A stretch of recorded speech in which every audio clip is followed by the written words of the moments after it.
This tiny street in the neighborhood of Sheikh Jarrah in occupied East Jerusalem really is a microcosm of what is happening on the ground here when it comes to the expansion of settlements, of Israeli settlers, Jewish settlers, taking over areas that Palestinians want. For example, this is occupied East Jerusalem. This is internationally recognized as occupied. This is the place that Palestinians want as a capital of any future state. Now, this is a house that's already been taken over by Israeli settlers, and then just on the other side of the street, you have a house that is a Palestinian home, but that is already being shared. So you have one part Palestinian, one part where an Israeli settler lives. Often you have Israeli police guarding the settlers. One of the main complaints here of the Palestinians is that they're not allowed to have anyone visit down the street that doesn't live here. It's very different for when it comes to those who want to visit the Israeli settlers. And also they say that the police really protect the settlers when it comes to the really tensions we've seen on the ground here, on and off,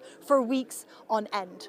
They are preventing us to pass from here at all. So this is it? Yeah, they are saying that only the member of the Knesset is allowed to come in, but all the others are not allowed. As you see there, we're talking about women, old people. No, nothing here is dangerous, or nothing here got anything to do with security.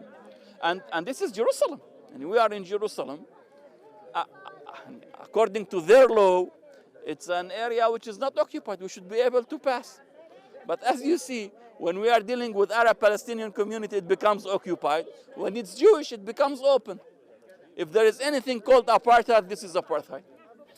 At the heart of the issue also is the fact that Israeli law protects and actually allows for these kinds of things to happen. So basically, if you look at the legality of why these houses have been taken over, it's because it's been ruled that this land was owned by a Jewish trust over 100 years ago. But what Palestinians say is they don't have the right to the same kind of legal recourse. The people that live here had to leave their homes in 1948 when the State of Israel were established. And now, with them facing eviction, they say that they don't have the same legal recourse to be able to claim what they say is rightly theirs.